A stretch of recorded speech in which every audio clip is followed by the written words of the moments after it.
So now I'm going to move on to the other side of the heavyweight division and the heavyweight world titles.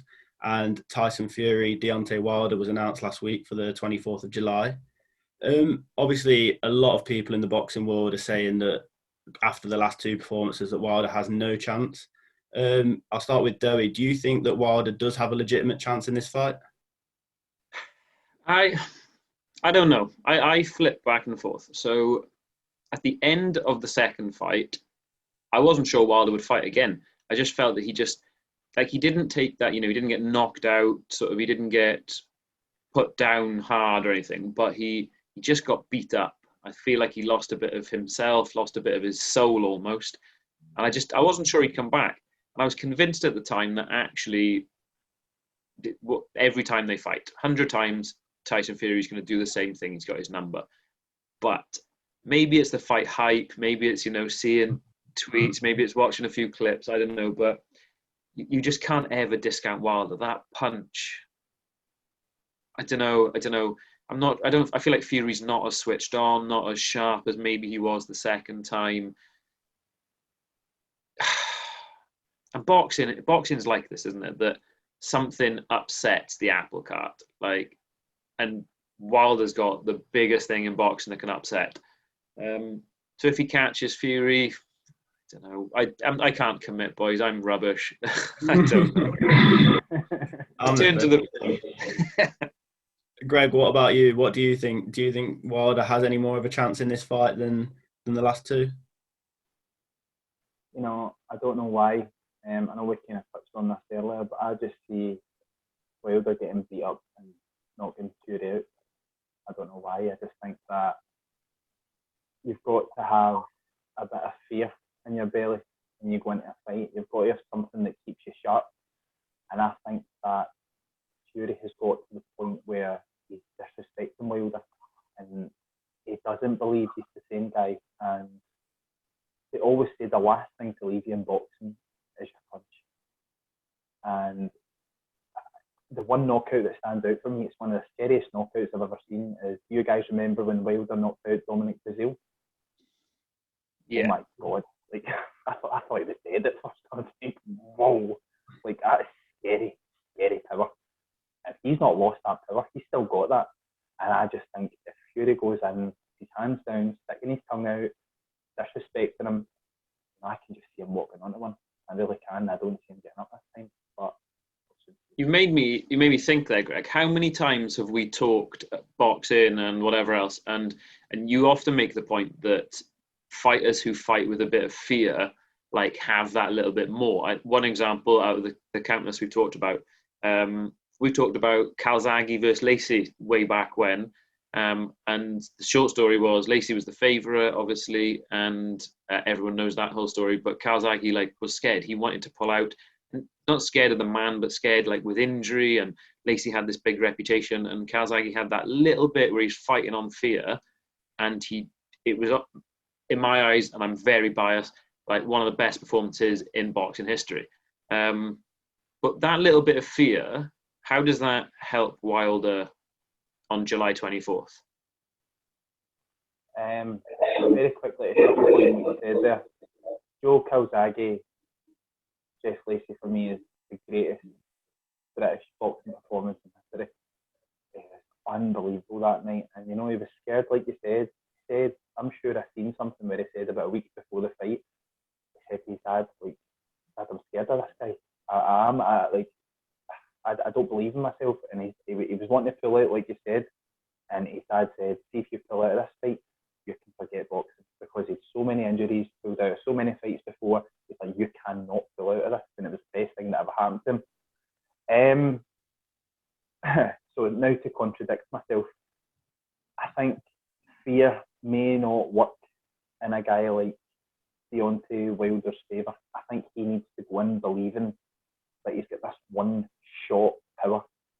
He's not a boxer, Deontay Wilder. He's not somebody who is going to masterclass outbox you, but he needs to go in believing, I've got this one shot and I could put you in your back any time with it. If he doesn't believe that, I think it could make the night harder for him. But something tells me that I think he will be confident, believe it or not, Wilder. Whether it's delusion or not, I don't know. But to answer your question, I think that if he goes in with a bit of fear, I think it'll work out worse for him, because that means he's doubting his power. And without being disrespectful, I think that's the only thing he's got. Good point. I think for me, Fury holds the key to this whole fight. How he approaches this fight is how it will play out. I think if he goes in with the same game plan as the second fight, where he actually, to like the shock of everyone, walks down Deontay Wilder and really closes that space and doesn't allow Wilder to throw these big punches, I think he will win the fight again. But if he gets a bit cocky and a bit, as you say, put his hands down, tries to play with him, does the Muhammad Ali on the ring and all this, I think he leaves himself open to, like the first fight, catching a punch. So I think it is really on his approach and his mentality and the way if he goes in there and thinks, look, I schooled him last time, I don't need to, I can do this again, I can play with him. I think he's in for a tough night, and a tougher night than I think anyone expects. But I do think if he walks him down and really shuts down that space again, I think it will be another really, really tough night for Wilder. How do you guys think, obviously, if you look at the way Wilder and AJ were the two big champions in the heavyweight division, and obviously they both suffered big losses, Andy Ruiz on the one hand and Wilder on the other, there was a clear, and Fury on the other, there was a clear contrast in the way they both approached that loss. Obviously, AJ kind of went for the respectful, he's the better man, went off and closed himself away, ready for the rematch in Saudi Arabia. Whereas Wilder did a lot more talking. There was every excuse under the sun, wasn't there? There was the costume, there was the Fury cheating. Do you think that could play into that confidence that you're talking about? Maybe he doesn't actually still believe that he lost that fight legitimately, or was that all an act and he just was trying to save face? I think Greg said about being deluded at one point. Somebody here used the word deluded. It's in my head anyway. And let's just have this right. Some of the stuff that Wilder came out with was shameful, like ridiculous comments, and not just him. Fan bases and some people doing it just for the attention and whatever. That's fine. But some of the excuses were just ridiculous. Like, and then being like, oh, he was fine to go on, the towel was wrong coming in, and I don't know. But to the point there, yeah, I think that the guy's crazy enough to believe that he didn't lose. Like, I don't know. He probably doesn't even chalk it up as a loss. So, yeah, so with that in mind, with that in mind, I mean, maybe his confidence isn't shook at all. Maybe he's just going to walk in there and think, yeah, I'm getting him again.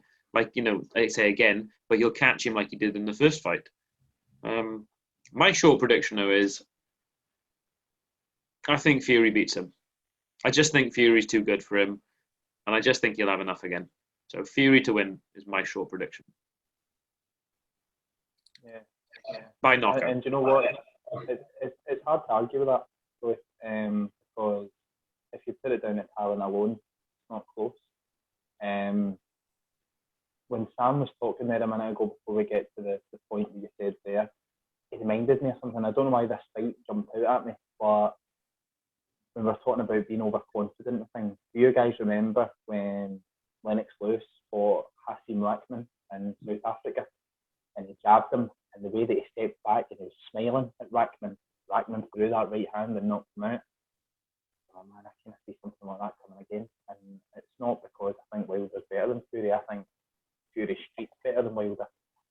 But the beauty of boxing is you only one. And if you land that one, it doesn't matter if you've lost the other 11. It's one shot. But it's very difficult to predict at this point. I like to see training camps. I like to see press conferences. I like to see final face-offs. I think there's a lot to be said from those. But yeah, I agree with Doey. I think Wilder's good, and I think he still believes that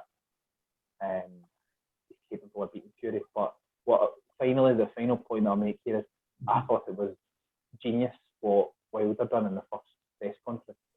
The way to wind Tyson Fury up, don't answer him back. If you don't answer him back, that'll get them. And you could see like Fury, the way he was looking at him, and they were like, give me a bite. And so we were just sitting with those earphones in, and I think that would have pissed him off more than anything, if I'm being honest with you. So week, and I'm looking forward to it. I know the whole boxing world was pretty split on that whole headphone thing. Some people thought it was a sign of weakness. Some people, like Greg, thought it was actually a good move. Doey, did you agree that? What did you make of that press conference? I didn't even watch it. Genuinely didn't, because I saw a snippet online and it was like Fury just sort of I saw a snippet and I saw like part of the face-off thing. Oh yeah, Fury just sort of standing there, top off, Wilder headphones on, not saying anything, and a few replies being like, Wilder's crazy, blah blah. I just didn't watch it. I don't know. I really don't know, to be honest. It's one of those things. You read it whichever way you want. You read it as he's not bothered and he's like a laser, he's focused, or you read it as he's scared and that last time Fury got in his head and now he doesn't want that to happen. Or I don't know. I mean, like I said quite openly, Wilder's crazy. I haven't got a clue what the guy's doing. So